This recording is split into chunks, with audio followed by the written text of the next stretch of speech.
अहिड़े मौक़े ते जॾहिं पाकिस्तान पीपल्स पार्टी जो चेयरमैन जनाब बिलावल भुट्टो ज़रदारी KPK में पंहिंजी चूंड मुहिम हलाए रहियो आहे ऐं हू पाण खे ईंदड़ इलेक्शन में वज़ीर आज़म जे कैंडिडेट तौरु पेश करे रहियो आहे,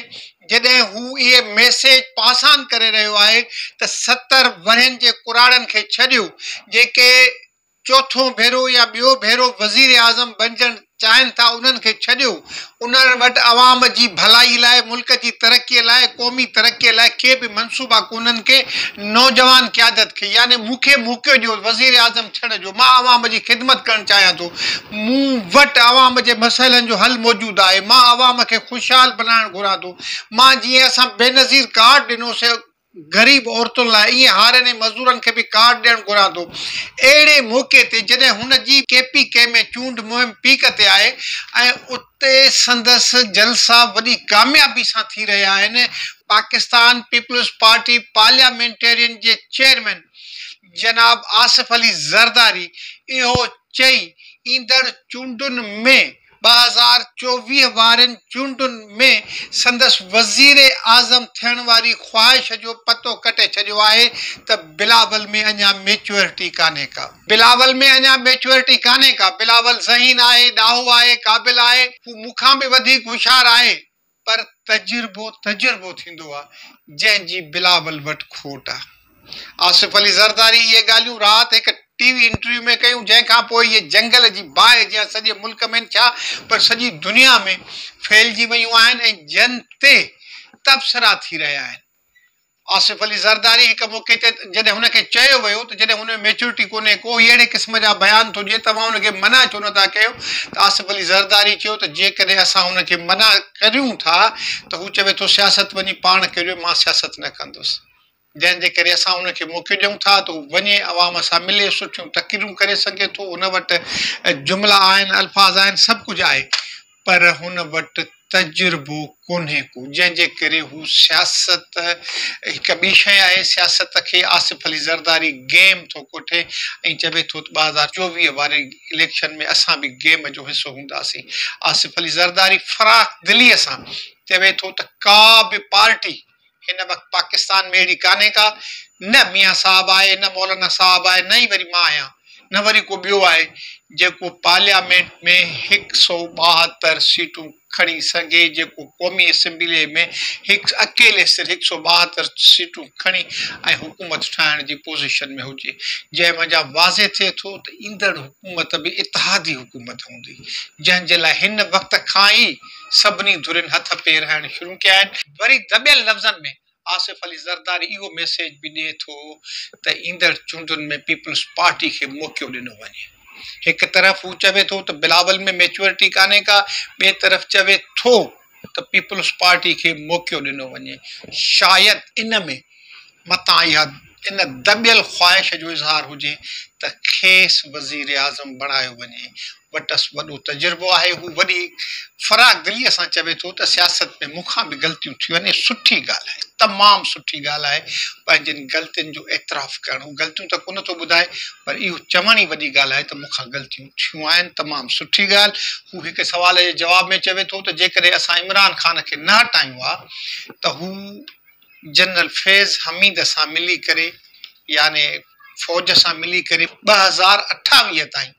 हुकूमत में रहे हा, हुकूमत खां ॿाहिरि न निकिरे हा, जंहिंजे करे असां मजबूरन हुनखे हटायोसीं। हू इहो बि चवे थो त इमरान ख़ान पीपल्स पार्टीअ खे ऑफर कई हुई त हू असांखे 6 वज़ारतूं ॾींदा, असां संदन हुकूमत जो हिसो बणिजूं, पर असां न बढ़ियासीं। हू इहो बि चवे थो त शहबाज़ शरीफ़ खे असां घणियूं ॻाल्हियूं अहिड़ियूं चयूं जेके हुन न मञियूं, अलबत्ता मां हुन जे कम जो एतिराफ़ करियां थो, सुबुह जो 8 बजे खां राति जो 8 बजे ताईं पंहिंजे कमकार में बिज़ी हूंदो। हिननि ई तव्हांखे यादि हूंदो त हिन ई प्रोग्राम में मूं हिकु हफ़्तो अॻु जॾहिं बिलावल एबटाबाद में तक़रीर कई जंहिंमें हुन मैसेज ॾिनो त कुराड़नि खे छॾियो, 70 साल वारनि खे छॾियो, कंहिंखे ॿियो भेरो या कंहिंखे चौथों भेरो वज़ीर आज़म न बणायो पर खेसि मौक़ो ॾिनो वञे, त मूं अर्ज़ु कयो हुयो त Sindh peoples party sir Shahnawaz भुट्टे यानी बिलावल जे पड़ नाने ठाही हुई। ज़ुल्फ़कार अली भुट्टे उनखे तब्दील कयो पाकिस्तान पीपल्स पार्टी में, बेनज़ीर भुट्टो साहिबा वरी उनखे तब्दील कयो पाकिस्तान पीपल्स पार्टी पार्लियामेंटेरियन में। ऐं मूं इहो ॿुधायो त बिलावल पाकिस्तान पीपल्स पार्टी जो चेयरमैन आहे, जॾहिं त पाकिस्तान पीपल्स पार्टी पार्लियामेंटेरियन जो चेयरमैन आसिफ अली ज़रदारी आहे। बिलावल खे जेकॾहिं इलेक्शन में वञिणो आहे त हुनखे टिकेट आसिफ अली ज़रदारीअ खां वठणी आहे। ऐं राति इहा साॻी ॻाल्हि जनाब आसिफ अली ज़रदारी पंहिंजे इंटरव्यू में चई त बिलावल 3P यानी पाकिस्तान पीपल्स पार्टी जो चेयरमैन आहे, हुनखे बि जेकॾहिं टिकेट वठणी टिकेट मां ॾींदुसि, यानी मां पाकिस्तान पीपल्स पार्टी पार्लियामेंटेरियन जो चेयरमैन आहियां, टिकेट ॾियण जो सवाइ मुंहिंजे ॿियो कंहिंखे बि हक़ कोन्हे को। बिलावल खे बि टिकेट लाइ मूं वटि अचिणो। 2024 जी इलेक्शन कहिड़ा रंग कढंदी, कहिड़ा इतिहाद ठहंदा, इक़्तिदार में केरु ईंदो, पंजाब जी सूरत हाल इहा थी वई आहे जो मुस्लिम लीग जा कैंडिडेट जॾहिं वञनि था वोटरनि वटि त हू हुननि सां विढ़ण में देरि ई नथा कनि, हुननि जे ख़िलाफ़ु नारेबाज़ी था कनि, पथराव था कनि। झंग में त हिकिड़े MNA जे कैंडिडेट जा कपिड़ा लाहे, मतिलबु त एतिरो हुन ते तशदुद कयो वियो, इहे सभई वाक़िया साम्हूं अचनि था पिया। हाणे ॾिसजे त 2024 जी इलेक्शन छा थी थिए। बाक़ी इहो वाज़े थी वियो, पाकिस्तान पीपल्स पार्टी पार्लियामेंटेरियन जे चेयरमैन इहो वाज़े करे छॾियो त बिलावल में अञा मेच्योरिटी कान्हे का, यानी बिलावल 2024 जी इलेक्शन जे नतीजनि में या इलेक्शन खां पोइ वज़ीर आज़म थी नथो सघे। हा, बिलावल लाइ ऐं इहा तजवीज़ कंदुसि त वॾा वॾा सियासतदान हेठां खां वठी मथे ईंदा आहिनि, उन्हनि खे तजुर्बो हूंदो आहे। नवाज़ शरीफ़ पंजाब जो पहिरियां वज़ीर आला हुयो, उन खां पोइ वज़ीर आज़म थियो। शहबाज़ शरीफ़ पहिरियां पंजाब जो वज़ीर आला हुयो, पोइ वज़ीर आज़म थियो। नरेंद्र मोदी गुजरात जो वज़ीर आला हुयो, वॾो वज़ीर, उन खां पोइ वज़ीर आज़म थियो। गुलाम मुस्तफ़ा जतोई सिंध जो वॾो वज़ीर हो, उन खां पोइ वज़ीर आज़म थियो। अहिड़ा असां वटि घणा मिसाल आहिनि। बिलावल यंग आहे, बिलावल वटि तजुर्बे जी खोट आहे संदसि वालिद जे बक़ौल। त पाकिस्तान पीपल्स पार्टीअ खे संजीदगीअ सां इन ॻाल्हि ते सोचणु घुरिजे त 2024 वारनि इलेक्शन्स खां पोइ बिलावल खे 2 सीटुनि ते विढ़ायो, MNA जी ते बि MPA जी ते बि। बाद में ॾिसो त जेकॾहिं तव्हां वफ़ाक़ में कुझु ठाहिण जी पोज़ीशन में आहियो त MPA जी सीट छॾे ॾियो,